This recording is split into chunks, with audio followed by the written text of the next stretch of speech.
আমি রাফসান আহমেদ এই শহরের একটি মাঝারি মানের কর্পোরেট হাউসের অপারেশন ডিরেক্টর। বয়স ৩০ পেরিয়েছে, কিন্তু জীবন এখনও একটা নিরবধি যুদ্ধ। সময়ের গাঁথুনিতে আবদ্ধ হয়ে নিয়ম আর দায়িত্ব নিয়ে পথ চলাই আমার অভ্যাস। সকালটা ঠিক কেমন ছিল মনে নেই, হয়তো বৃষ্টির পরে ক্লান্ত রোদ পড়ছিল জানালায়, কিন্তু এই দিনটা আমি আজও ভুলিনি, কারণ ওই দিন আমার জীবনের ঝড় নেমে এসেছিল, ঠিক সেই মেয়েটার মতো ঝড় যার নাম মিমি রহমান। আমি অফিসে ঢোকার আগেই বাইরে হইচই শুনতে পেলাম। অভ্যর্থনার ডেস্কের পাশ দিয়ে হাঁটতে হাঁটতেই শুনলাম মেয়েলি একটা গর্জন। তুমি জানো আমি কে? আমি দাঁড়ালাম, ঘুরে দেখি লম্বা গোড়বর্ণের চোখে কালো চশমা পরা একটা মেয়ে দাঁড়িয়ে আছে, যেন সারা পৃথিবী তার সামনে মাথা নুয়ে থাকবে। তার কণ্ঠে অহংকার এমনভাবে গাঁথা যে কেউ শুনলেই বুঝে যাবে এই মেয়ে নিয়ম মানার জন্য আসেনি, নিয়ম বানানোর জন্য এসেছে। আমি মিমি রহমান, চেয়ারম্যান সাহেবের মেয়ে। সেই নামে আমার ইমেইল ফাইল এসেছিল। হ্যাঁ, চেয়ারম্যান সাহেব তার মেয়েকে কর্পোরেশন ওয়ার্কশপ ট্রেনিংয়ের জন্য পাঠাচ্ছিল, কিন্তু তিনি এটাও বলেছিলেন তার গোয়ার স্বভাবটা ভাঙবে কিনা দেখার দায়িত্ব তোমার। আমি সামনে এগিয়ে গেলাম, বললাম, এখানে চেঁচামেচি হচ্ছে কেন? কণ্ঠে যথাসম্ভব ঠান্ডা রাখলাম, কিন্তু চোখের ধারে মিমির প্রতিক্রিয়া খেয়াল করছিলাম। সে আমার দিকে ঘুরে তাকালো, আমার চোখে চোখ। 1 সেকেন্ড একদম নীরবতা, তারপর সে কেঁপে উঠল। না রাগে না, লজ্জায়, হয়তো অবজ্ঞায়। আপনি কে? রাফসান আহমেদ, আপনার বস। সে ঠোঁট চেপে ধরল, একটুও মাথা নোয়ালো না। আমাকে এখানে অপেক্ষা করতে বলা হয়েছে, আমি কেন অপেক্ষা করব? কারণ এখানে নিয়ম আছে এবং আপনি সবার মতোই নিয়মের অধীন। আপনার এই অহংকার আমার ভালো লাগছে না। আমি শান্ত গলায় উত্তর দিলাম, এটা অহংকার না, পেশাদারিত্ব। আর আপনি যদি সত্যিই কিছু শিখতে চান তবে কাল সকাল 9টায় ওয়ার্কশপের সময় মতো হাজির হবেন। সে আমাকে তাচ্ছিল্য ভরে একবার দেখে নিল, মুখ ঘুরিয়ে বেরিয়ে গেল অফিস থেকে। কিন্তু আমি জানতাম এই মেয়ে সহজে ছাড়বে না। ঝড়ের শুরু হয়েছে মাত্র। আমি জানতাম না যে সামনে আরও কতটা রাগ, তর্ক, চোখে চোখ আর অবহেলার খেলা অপেক্ষা করছে আমাদের জন্য। সকাল 8:55। আমি চায়ের কাপে শেষ চুমুক দিচ্ছি আর ঘড়ির কাঁটা দেখছি। মনে মনে ভাবছিলাম, আসবে তো? না, কারো আসার অপেক্ষা করার লোক আমি না। তবে মিমির মতো কেউ যদি নিয়ম ভাঙতে আসে, তাকে নিয়ম মানানো আমার দায়িত্বের মধ্যেই পড়ে। 9:07 সে এলো, দুলতে দুলতে হাই ফ্যাশনে, চোখে এখনও সানগ্লাস। মনে হচ্ছে যেন অফিসে নয়, কোনো কাটওয়াকের রিহার্সেলে এসেছে। সকাল 9টা মানে 9:07 নয়, মিস মিমি। আমার ঘড়িতে তো 9টা বাজছে এখনো। তাহলে আপনি কাল থেকে অফিস আপনার ঘড়ি নিয়ে না এসে আমাদের টাইম মেশিনে পাঞ্চ করে ঢুকবেন। এটা আপনার বাবার বাড়ি না, এটা একটা কোম্পানি। সে গা ছমছম করে তাকালো আমার দিকে, চোখে মুখে তীব্র বিরক্তি। আমি বুঝতে পারি তাকে কোনো দিন কেউ থামায়নি, আমি প্রথম। সে সোজা আমার ডেস্কে এসে ফাইল ছুঁড়ে দিল। আপনার ওয়ার্কশপ প্ল্যানিং এই ফাইলেই আছে, আপনি নিজে পড়ুন, আমাকে পড়ে শোনাবেন না। আমি গভীরভাবে তাকালাম ওর দিকে, একটা মুচকি হাসি দিয়ে বললাম, যদি কাজটা আপনি নিজেই করতে পারতেন তাহলে তো আজ আপনি এখানে আমার অধীনে থাকতেন না। ফাইলটা রেখে যান। আপনি টিম ওয়ার্ক শিখতে এসেছেন, শো অফ করতে নয়। মিমির চোখে রাগ যেন ফুটে উঠল। সে ফুঁসে উঠে বলল, আমি এখানে শুধু আপনাকে সহ্য করার জন্য এসেছি না।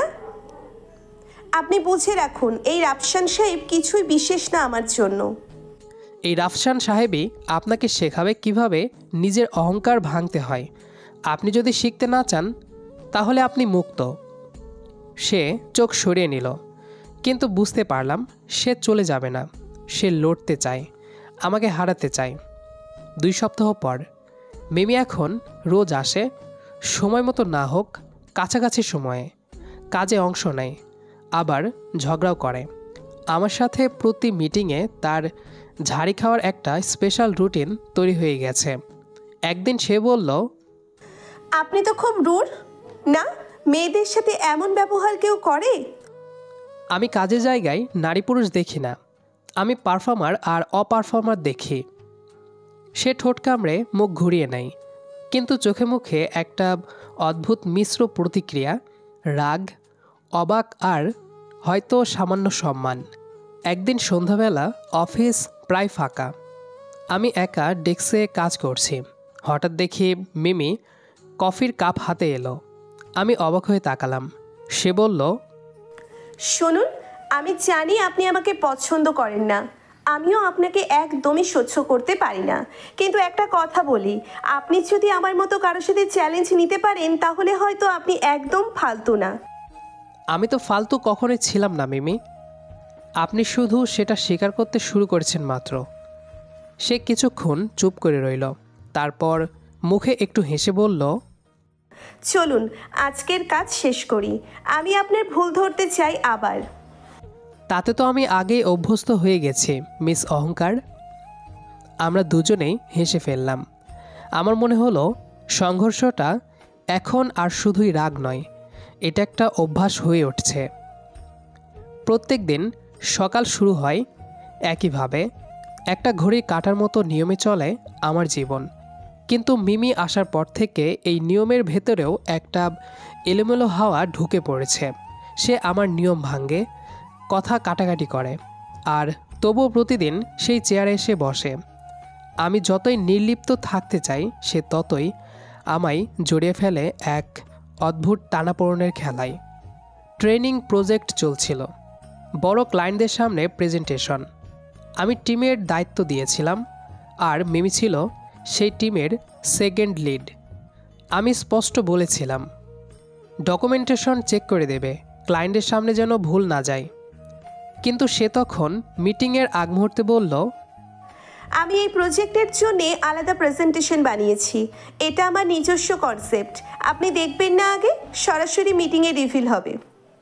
নিয়ম ভেঙে ক্লায়েন্টের সামনে নতুন কিছু দেখালে সেটা অ্যাডভেঞ্চার নয়, দায়িত্বজ্ঞানহীনতা। অ্যাডভেঞ্চার না করলে শিখবো কিভাবে? আমার ভেতরে তখন কিছুটা কৌতূহল, কিছুটা রাগ। তবুও আমি রাজি হলাম। ভাবলাম শিখতে দিতে হবে, হয়তো ধাক্কা খেলে বুঝবে। ক্লায়েন্টদের সামনে মিমির প্রেজেন্টেশনে এমন একটা চার্ট চলে গেল যেখানে প্রতিযোগী কোম্পানির নাম ঢুকে পড়েছে, আমাদের নাম বাদ দিয়ে। পুরো বোর্ডরুমে হাসাহাসি শুরু হয়ে গেল।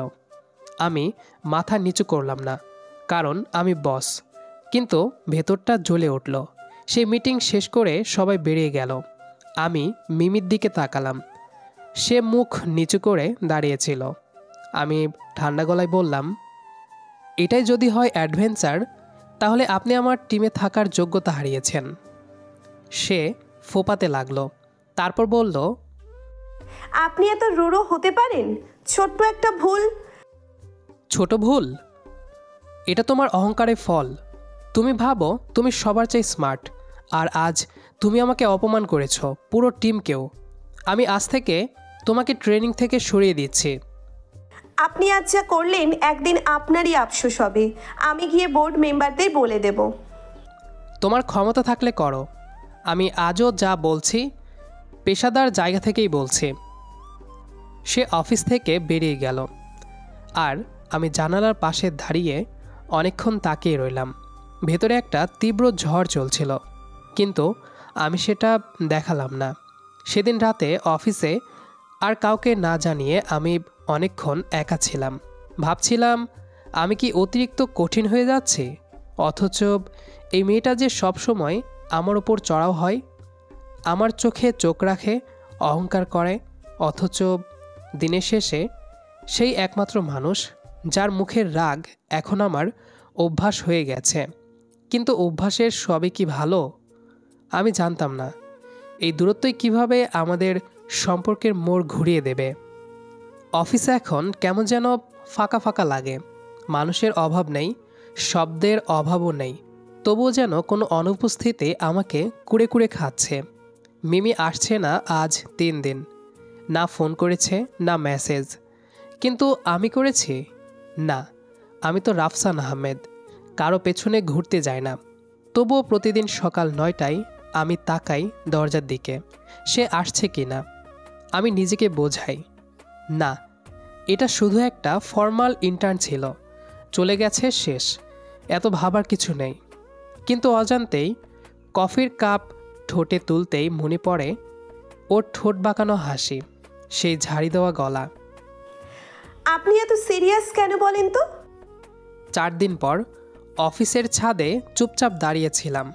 চারিদিকে কাচের জানালা দিয়ে ঝকঝকে শহরটা দেখা যায়। এই শহর আমার নিজের, অথচ এখন কেন যেন অপরিচিত লাগছে, কেমন নিঃসঙ্গ। হঠাৎ পেছনে কারো পায়ের শব্দ, ঘুরে দেখি মিমি শাড়ি পরে এসেছে। চোখে চোখ পড়তেই বুঝলাম অনেক অভিমান জমে আছে তার চোখে, তবুও মুখটা ঠান্ডা রাখার চেষ্টা করছে। চোখে মুখে চমক নিয়ে তাকাচ্ছেন কেন? আপনি তো বলেছিলেন ট্রেনিং থেকে সরিয়ে দিলেন। তুমি আসবে বলিনি, কিন্তু এসেছ, তার মানে তুমি নিজেই বুঝছো শেখার অনেক কিছু বাকি। শেখার ইচ্ছে ছিল, কিন্তু আপনি যে অপমান করলেন ক্লায়েন্টদের সামনেও সবার সামনেও, একটুও ভেবে দেখেননি আমি আসলে চাইছিলাম আপনাকে ইমপ্রেস করতে। আমি স্তব্ধ। সেই চেনা আত্মবিশ্বাসী মিমি আজ একটু ভাঙ্গার কণ্ঠে বলল, আপনার কাছে শুধু আমি অহংকারী হয়তো, কিন্তু আপনার একটুখানি প্রশংসার জন্যে আমি অনেক চেষ্টা করছিলাম। মিমি, আমি তোমাকে শুধু অহংকারী বলিনি, আমি বলেছিলাম তুমি দায়িত্বহীন হয়েছিলে। কিন্তু আমি জানি তুমি অসম্ভব মেধাবী। আমি শুধু তোমার অহংকারটাকে ভাঙতে চেয়েছিলাম, যাতে তুমি নিজেকে আরও বেশি চিনতে পারো। সে চুপ করে রইল, আমিও চুপ। তবুও শব্দহীন এক কথোপকথন চলছিল আমাদের মাঝে। হঠাৎ সে বলল, আমি যখন অফিসে ছিলাম না, আপনি কি একটুও মিস করেননি? আমি তাকালাম তার চোখে, কণ্ঠে কোনো আবেগ না লুকিয়ে বললাম, প্রতিদিন সকালে দরজার দিকে তাকিয়ে থাকতাম, কারণ আমি অভ্যস্ত হয়ে গেছি তোমার ঝাড়ি খেতে, তোমার রাগ দেখতে। আর ওই অভ্যাসটাই আজকাল খুব কষ্ট দেয়। তাহলে আমি কি আবার ফিরতে পারি? ফিরে এসো, কিন্তু এবার তুমি আমার অধীনে ট্রেনি না, তুমি আমার সহকর্মী, আমার টিমমেট। টিমমেট? আপনি তো চান সবাই নিয়মে থাকুক, আমি তো এখনো নিয়ম মানি না। তোমার মতো মেয়েরা নিয়ম বানাতে পারে, যদি সেই নিয়মে দায়িত্ব থাকে, অহংকার না। সে আবার একটুখানি হাসল, খুব মিষ্টি করে। সে প্রথম মনে হলো এই মেয়েটা শুধু আমার বসের মেয়ে না, এই মেয়েটা আমার জীবনে ঝড় হয়ে এসেছিল, আর এখন ধীরে ধীরে ঠাঁই নিচ্ছে ঘরে। এখন মিমি নিয়মিত কাজ করে, সময় মতো আসে, টিমে একদম সক্রিয়। কিন্তু মজার ব্যাপার হলো আমাদের ঝগড়া এখনও চলে, তবে সেটা আর আগের মতো তিক্ত নয়, এখন সেটা খুনসুটি হয়ে গেছে। এক দুপুরে মিমি আমার ডেস্কে এসে বলল, এই রিপোর্টটা আপনি ঠিক করেছেন? হ্যাঁ, কেন, কোনো সমস্যা? না মানে ভুল না থাকলে তো আপনি হতেন মানুষ নয়, ম্যাজিক। তুমি ম্যাজিকেই বিশ্বাস করো, নাকি আমার প্রতি আগ্রহটা দিন দিন বেড়ে যাচ্ছে? আপনার আত্মবিশ্বাসী একদিন বিপদ বয়ে আনবে। বিপদ আসলেও যদি তোমার মতো কেউ পাশে থাকে তাহলে মেনে নেব। তার মুখ লাল হয়ে উঠল, রাগে না লজ্জায়। তবে ও কিছু না বলে ফিরে গেল। এর পরের দিন মিমি হঠাৎ খুব চুপচাপ, না ঝগড়া করে, না কোনো মিটিংয়ে মন্তব্য, কোনো কারণ ছাড়াই যেন মুখটা গোমড়া করে রেখেছে। আমি কয়েকবার জিজ্ঞেস করলাম, সব ঠিক আছে? সব ঠিক আছে, আপনি বরং আপনার পেশা দায়িত্ব নিয়ে থাকুন। আমি অবাক, এই টোনটা নতুন না, কিন্তু আজকের আচরণটা অচেনা। আমি আর চাপ দিলাম না, ভাবলাম হয়তো মুড অফ। কিন্তু সন্ধ্যাবেলা রিসিপশন থেকে একটা গুজব কানে এলো। রাফসান স্যারের এক্স গার্লফ্রেন্ড নাকি এসেছিল অফিসে দেখা করতে। আমি চমকে গেলাম। কে এলো, কেন এলো? তখনই মনে পড়ল গতকাল সন্ধ্যায় চৈতি এসেছিল, আমার পুরনো ক্লাসমেট। একসময় ঘনিষ্ঠ ছিলাম, কিন্তু সেটা বহুদিন আগের কথা। সে হঠাৎ ইনভেস্টমেন্ট কোম্পানির রেফারেন্স নিয়ে এসেছিল। শুধু 5 মিনিট বসেছিল, কথা বলেই চলে গিয়েছিল। মিমি সম্ভবত সেটা দেখেছে। আমি মিমির সাথে কথা বলতে গেলাম। সে ডেস্কে বসে চোখ সরিয়ে বলল, আপনার ব্যক্তিগত জীবন আমার জানার দরকার নেই, আমি শুধু অফিসের ব্যাপারে এসেছি। তুমি জানো আমি কোনো কথা লুকাই না। চৈতি এসেছিল, হ্যাঁ, কিন্তু সেটা পুরনো একটা পরিচিতি মাত্র। তুমি জানো না, তাই ভুল বোঝা স্বাভাবিক, কিন্তু ভুলটাকে বিশ্বাসে পরিণত করাটা অন্যায়। আমি জানি না কেন, কিন্তু আপনাকে যখন অন্য কারোর সঙ্গে দেখি খুব অস্বস্তি লাগে। আপনার জীবনে জায়গা নেই হয়তো, কিন্তু আমার আছে। আমি চুপ করে রইলাম কিছুক্ষণ, তারপর ধীর গলায় বললাম, জায়গা না থাকলে আমি আজও তোমার ঝগড়ার অভ্যাস ছাড়তে পারতাম। আমি তো চাই তুমি থাকো, কিন্তু তুমি যদি এমন করে দূরে চলে যাও, আমি কি করব? সে আমার হাত স্পর্শ করল না, কিন্তু তাকিয়ে রইল আমার দিকে, চোখে একরাশ শান্তি। আমরা একে অপরকে স্বীকার করে নিয়েছি, না মুখে বলিনি, কার্ডে ছাপানো হয়নি, কিন্তু আমাদের প্রতিটি চোখাচোখি, প্রতিটি অভিমান, প্রতিটি রাগ একটা কথাই বলে, তুমি আমার। অফিসে এখন আমাদের বোঝাপড়া বেশ ভালো। ঝগড়া আছে, হাসি আছে, শাসন আছে, আর তার মাঝখানে আছে একটা অদৃশ্য টান। টিমের সবাই হয়তো আন্দাজ করছে, কিন্তু কেউ কিছু বলে না। আমরাও খোলাখুলি কিছু বলি না। একদিন মিমি বলল, এই রাপসান, কখনো ভেবেছ যদি বাবা জানেন? মানে আমি তো বসের মেয়ে, আর তুমি তো তার অধীনস্থ। তোমার বাবার বসের চেয়ারে বসে থাকা মানুষটা তার মেয়ের চোখে ভালোবাসা খুঁজে পেয়েছে, সেটাই বড় কথা। তুমি আমার বাবাকে চেনো না, উনি চাইলে মাটির নিচেও নামিয়ে দিতে পারেন কাউকে। তুমি পাশে থাকলে আমি দাঁড়িয়ে যাব আবার, যতবারই নামি। ঘটনা ঘটল এক শুক্রবার বিকেলে। আমি বসের কেবিনে রিপোর্ট জমা দিতে গিয়েছি। মিমিও সেই সময় কেবিনে ছিল, নতুন একটা প্রজেক্ট প্রেজেন্টেশন দেখাচ্ছিল। আমি এক কোণে চুপচাপ দাঁড়িয়ে ওর কনফিডেন্স ভঙ্গিটা দেখলাম। হঠাৎ বস থেমে বললেন, মিমি, তোমার পার্সোনাল লাইফ নিয়ে অফিসে গুঞ্জন শুনছি, বলো তো তোমার আর এর মধ্যে কিছু চলছে? আমার বুকটা স্যাত করে উঠল। মিমি একটু থামল, তারপর গলা শক্ত করে বলল, হ্যাঁ, কিছু চলছে। আমি রাপসান ভাইয়াকে পছন্দ করি। বসের চোখে আগুন। আমার দিকে তাকিয়ে বললেন, আপনি সাহস পেলেন কিভাবে? আমার মেয়েকে প্রভাবিত করেছেন? আমি আপনাকে এত সুযোগ দিয়েছিলাম, সেটা আপনি এইভাবে কাজে লাগাচ্ছেন? স্যার, আমি মিমিকে কখনো প্রভাবিত করিনি। আমরা একে অপরকে বুঝেছি, এবং এটা অফিস আওয়ারের বাইরে গড়ে ওঠা সম্পর্ক। আমি কোনো নিয়ম ভাঙিনি। তুমি আমার মেয়ে একজন জুনিয়র অফিসারকে নিয়ে ভাবছো, যার সামাজিক অবস্থান, পারিবারিক পটভূমি কিছুই তোমার মতো না। বাবা, আপনি তো সব সময় বলেছেন মেধা, চরিত্র, আত্মসম্মান, এই তিনটাই বিশ্বাস রাখতে। রাপসান ভাইয়ার মধ্যে সব আছে, আপনি শুধু ওর জায়গা দেখছেন, মানুষটা দেখছেন না। তুমি যদি ওর সাথে সম্পর্ক চালাতে চাও তবে অফিস ছাড়ো। আর আমার দিকে তাকিয়ে, তুমি কাল থেকে আর এই অফিসে আসবে না। সেদিন রাতে আমি অনেক ভেবেছিলাম। চুপচাপ অফিস ছেড়ে বেরিয়ে এসেছি, কোনো শব্দ করিনি, কারোর সাথে কথা বলিনি।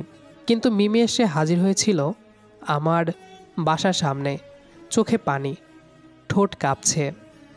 তুমি কিছু না বলেই চলে এলে? তুমি তো বলেছিলে আমি পাশে থাকলে তুমি উঠে দাঁড়াবে। তোমার বাবাকে আমি শ্রদ্ধা করি।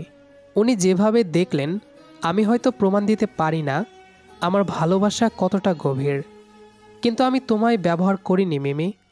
আমি সত্যিই ভালোবেসেছি। তাহলে প্রমাণ দাও, সময় দাও, অপেক্ষা করো। আমি আমার বাবাকে বোঝাবো, আমি তাকে ছাড়বো না। তোমাকেও না। মিমির বাবার কঠোর প্রতিবন্ধকতা আমাদের সম্পর্কের সবচেয়ে বড় পরীক্ষা হয়ে দাঁড়িয়েছে। সে একাধারে বাবাও, বসও আর মিমির জীবনের সবচেয়ে প্রভাবশালী মানুষ। তার একগুঁয়েমি অহংকার আর সামাজিক মর্যাদা রক্ষা করার চিন্তা আমাদের সম্পর্কের মধ্যে বড় সাঁকো হয়ে দাঁড়িয়েছে। কিন্তু আমাদের ভালোবাসা এত সহজে ভাঙবে না। রাফসান হিসেবে আমার মনে একটাই কথা, যে ভালোবাসা সত্যি তার কাছে সব বাধাই ছাপিয়ে যায়। মিমি প্রতিদিন বাসার গেটের সামনেই এক ঝড়ের মুখোমুখি হয়। তার বাবা একজন কঠিন এবং গম্ভীর মানুষ, যিনি তীক্ষ্ণ দৃষ্টিতে দেখছেন মেয়ে ও রাফসানের সম্পর্ক। তুমি ভুল করছো মিমি। সে তোমার জন্য ঠিক মানুষ নয়। সে তোমার সামাজিক মর্যাদা ধরে রাখতে পারবে না। মিমির হৃদয় কাঁপছে, কিন্তু সে হাল ছাড়েনি। প্রতিদিন বাবার সঙ্গে দীর্ঘ আলোচনা, দীর্ঘ বোঝাপড়া, একটু একটু করে নিজের মনের কথা, নিজের ভালোবাসার কথা বোঝানোর চেষ্টা। বাবা, রাফসান শুধু একজন কর্মচারী নয়, ও একজন পুরুষ যার চরিত্রে আছে সম্মান, মেধা আর ভালোবাসা। আমি ওর সঙ্গে জীবন কাটাতে চাই। আমার সমাজের মানুষেরা তোমার মতো মেয়ের থেকে এমন কাজ কখনো মেনে নেবে না। আমি কি ভুল করলাম? আমার ভালোবাসার মূল্য কি এত কম? বস আমাকে অন্য ব্রাঞ্চে শিফট করে দিয়েছে। বসের সিদ্ধান্তে আমিও খুব কষ্ট পেয়েছি, কিন্তু আমি মাথা নত করিনি। আমি অফিসে আরও বেশি মনোযোগ দিয়েছি, দায়িত্ব পালন করেছি নিষ্ঠার সাথে। আমি জানতাম শুধুমাত্র ধৈর্য আর নিষ্ঠা দিয়ে আমি বসের হৃদয় জয় করতে পারবো। বস যেভাবে আমাদের ওপর চোখ রাখছে, আমি সেটা বুঝতে পেরেছি। বসের সামনে আমার জন্য রাগ থাকলেও একটা কৌতূহল ছিল, হয়তো একদিন আমি সেই কড়া পাহারাটা ভেঙে ফেলতে পারবো। একদিন হঠাৎ বস অসুস্থ হয়ে যান। মিমি ছুটে যায় বাবার পাশে অফিস ছেড়ে। আমি অবাক হলেও বুঝতে পারি এই সময়ে মিমির পাশে থাকা আমার জন্য বড় চ্যালেঞ্জ। বসের অসুস্থতা আমাদের সম্পর্কের মধ্যকার দূরত্ব ধীরে ধীরে কমিয়ে আনে। আমি মিমির পাশে থাকি, যত্ন নিই। বস ও মিমির মধ্যে অনেক কথা হয়, অনেক অনুভূতি বিনিময় হয়। বস উপলব্ধি করতে শুরু করেন রাফসান শুধু ভালোবাসার মানুষ নয়, সে একজন দায়িত্ববান ছেলে। এক সন্ধ্যায় বস আমায় ডেকে পাঠান। তার চোখে এক অদ্ভুত দৃষ্টি, যেখানে রয়েছে পেছনের কঠোর রাগের জায়গায় সম্মান আর সম্ভ্রমের ছায়া। রাফসান, তুমি সত্যিই মিমির জন্য ভালো মানুষ। আমি তোমাদের সুখ দেখতে চাই, তোমরা একসঙ্গে থাকো, তবে অফিসের নিয়ম মেনে। আমি চাই তুমি আমার মেয়েকে সম্মান দাও আর তোমার জায়গাও ধরে রাখো। আমি নিশ্চিত হলাম এই কথাগুলো আমাদের সম্পর্কের সাফল্যের প্রথম সিঁড়ি। আমি তোমার সুখ চাই, রাফসানকে আমি মেনে নিচ্ছি। মিমির চোখে আনন্দের ঝিলিক। মিমির বাবার কাছ থেকে সম্মতির কথা শোনা আমার জীবনে সবচেয়ে সুখের খবর, কিন্তু এটা একেবারেই সহজ ছিল না। চোখের চোখ রেখে লড়াই করতে হয়েছে অহংকার, রাগ আর সামাজিক বন্ধনের গোড়ামির সাথে। বস অফিসে ফিরেই প্রথম আমাদের সামনে এসে বললেন, রাফসান, আমি ভুল বুঝেছিলাম তোমাকে নিয়ে। তুমি আমার মেয়ের জন্য ঠিক মানুষ। আমি চাই তোমরা দুজনে অফিসে যেমনই থাকো, তেমনি তোমাদের ব্যক্তিগত জীবনেও শান্তিতে থাকো। বাবা, আপনাকে ধন্যবাদ আমার জীবনের সবথেকে বড় সিদ্ধান্ত বুঝে নেওয়ার জন্য। আমাদের অফিসের পরিবেশ পুরোপুরি বদলে যায়। ঝগড়া আর অভিমান থেকে আস্তে আস্তে ভালোবাসা আর সম্মানে পরিণত হয়। টিমের সবাই খুশি, কারণ বসের মন পরিবর্তন হয়েছে। মিমির বাবা এখন মাঝে মাঝে আমাকে নিজের পুত্রস্বরূপ আদর করেন। আমাদের মাঝে বন্ধুত্ব গড়ে ওঠে। এক সন্ধ্যায় আমি মিমিকে বললাম, মিমি, আজ আমি তোমাকে অফিসেই বিয়ের প্রস্তাব দিতে চাই। তুমি তো শুরু থেকেই বলছো, আমি রাজি। একটি ছোট অথচ হৃদয়গ্রাহী বিয়ে হয়। আমরা দুজন মনের কথা খুলে দেই, আমাদের সুখ দুঃখ, ভবিষ্যৎ পরিকল্পনা। গল্পটি এ পর্যন্তই। আমাদের আজকের গল্পটি আপনাদের কাছে কেমন লেগেছে সেটি অবশ্যই কমেন্ট করে জানাবেন। দেখা হবে আবারও নতুন কোনো গল্প নিয়ে। সে পর্যন্ত আমাদের সাথেই থাকবেন। আর পুরো গল্পটি যারা শেষ পর্যন্ত শুনেছেন তাদেরকে স্পেশালি অসংখ্য ধন্যবাদ।